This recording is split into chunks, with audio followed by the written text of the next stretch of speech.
Hey everybody, welcome back to the Outcomes Rocket. Saul Marquez here, and welcome to another Founder Series interview. I'm so excited to have Rob Greer with us today.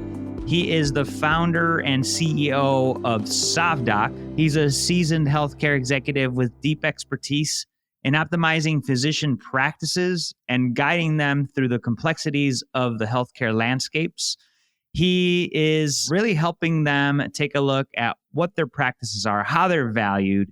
As you all know, private equity is snapping up these practices, and the best way to position yourself for success as a physician is to understand the models that they use to succeed. So with that, Rob, I want to welcome you to the podcast. Excited to have a conversation today. Yeah, thanks, Saul. It's a pleasure to be on and, excited for the conversation. Likewise. So, hey, look, before we dive into SovDoc, tell us a little bit about you. What is it that inspired your work in entrepreneurship and also healthcare?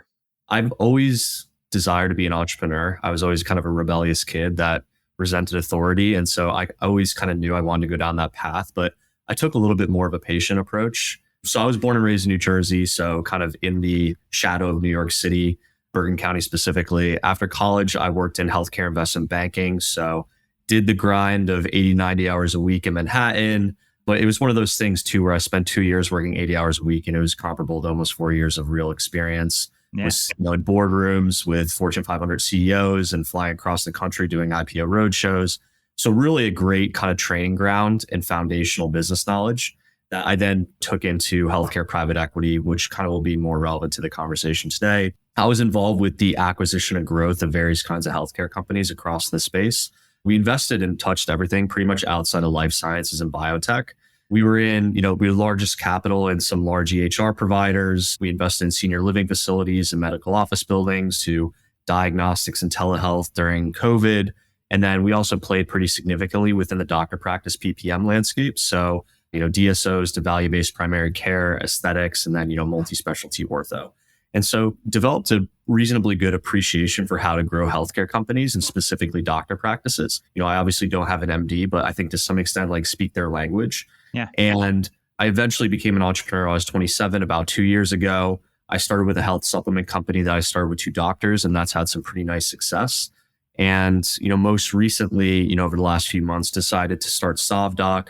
SovDoc is short for Sovereign Doctor, and Sovereign Doctor is essentially synonymous with physician entrepreneur, private practice entrepreneur, which, as you may know, is kind of an increasingly rare breed in today's healthcare ecosystem with hospital acquisitions and private equity acquisitions, which we could talk about. And SovDoc at its core is growth advisory. And what that means is essentially productizing the growth frameworks from private equity and applying them to private doctor practices. One more thought and then I'll round it out, but we're geography agnostic and specialty agnostic, and everything we're doing is to increase EBITDA and profitability of the practice. And then, secondarily, having come from the healthcare private equity background, we're able to help illuminate that potential path for doctors, even if that's something that's in the medium and long term for them.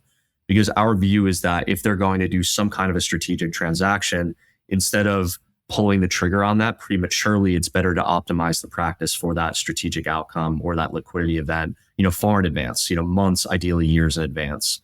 So that's kind of where we sit within the ecosystem, but happy to kind of dive into any area that you think would be most impactful for your audience. Yeah, no, I love it, Rob. Thanks for the background there. It's an area of a lot of attention. The doctor practices, and now for the last few years, ambulatory surgical centers. We're seeing a lot of involvement of PE money and frankly, publicly traded companies really, tripling down in the space. Talk to us about SovDoc. Let's unpack that. What is it that you guys do to help a physician? How long does it take? What can they expect? So there's 3 main legs to the service line stool that fall underneath that broad category of growth advisory. And so really the bread and butter of what we're doing is fractional CFO with a PE flavor to it is essentially what we call it. So most doctors, even large doctor practices with tens of millions of revenue, frankly, oftentimes don't know what their EBITDA is. And EBITDA is essentially a proxy for profit, but it's also one of the 2 main components of the enterprise value of a practice. And so enterprise value is last 12 months of EBITDA times some kind of a multiple.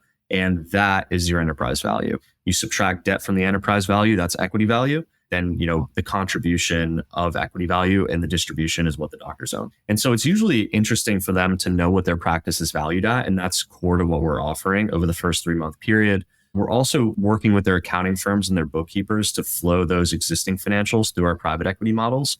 So basically representing a pretty meaningful upgrade to their financials. We'll give them kind of great visibility into the historical picture, where the practice is currently. But then the biggest thing and where the private equity playbook comes in is, where does the practice going over the next 3 to 5 years? The doctors usually have a rough idea of like, hey, yeah, this is where we want to be in 3 years. We want to have X number of locations. We want to hire, Y number of new surgeons, and, we want to ASC enable ourselves. But what we're doing is kind of converting that vision in their heads into Excel projections, helping them reverse engineer to the present moment, and then solving for that on a monthly basis. That's really, what a private equity firm does. And so giving them that visibility and their treatment as if they were owned by a private equity firm without necessarily having to go down that route is really core to our offering. Secondarily, we can actually help move the needle on revenue. So specifically with some of our aesthetics clients, I'm here in Westwood, so 10 minutes outside of Beverly Hills.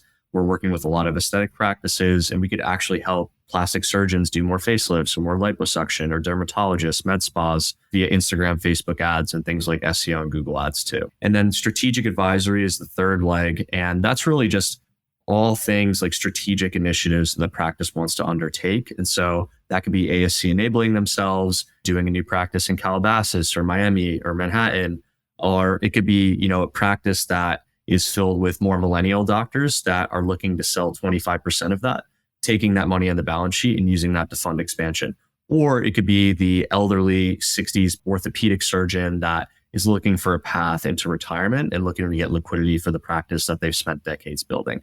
And now in that scenario, it would be, substantially selling the entire practice and then phasing out over the course of 3 years.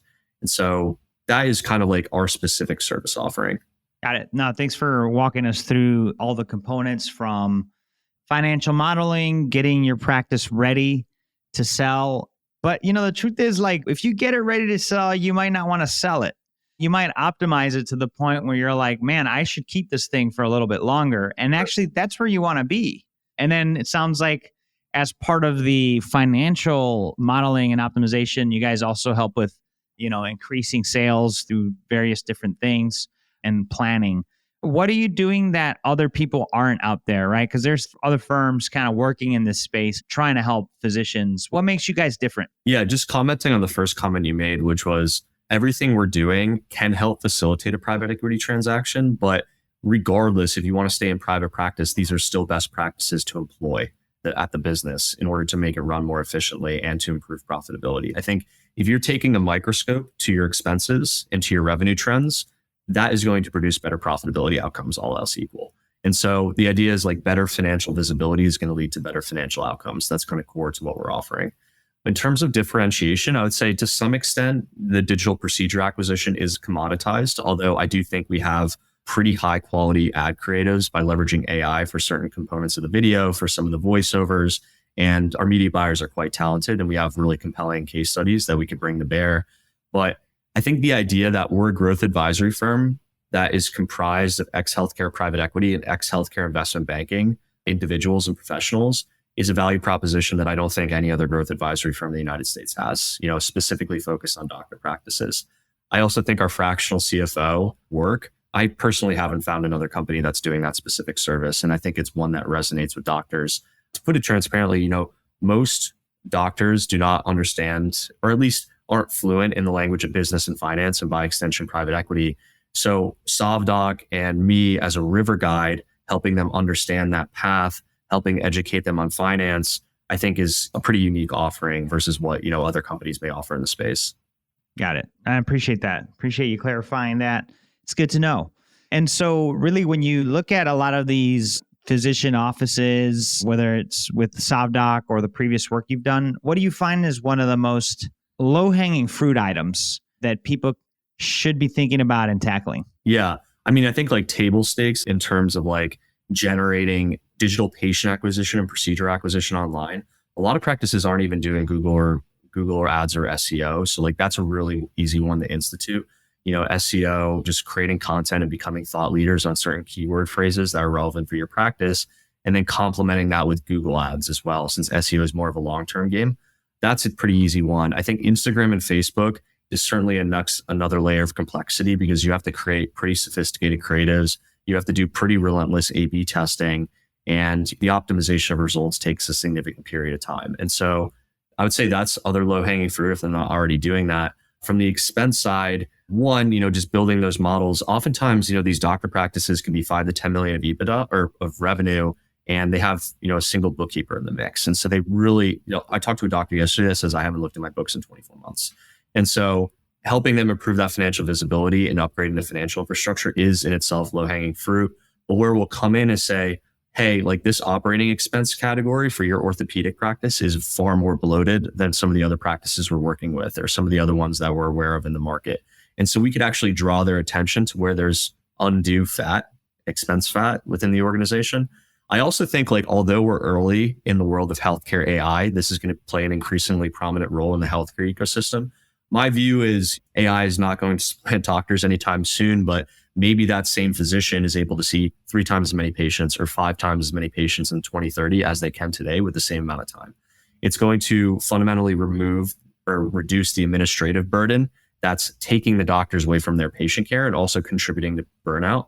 And I think also it's going to take a step towards alleviating the physician shortage in the United States, which is very pressing for us, certainly in rural areas.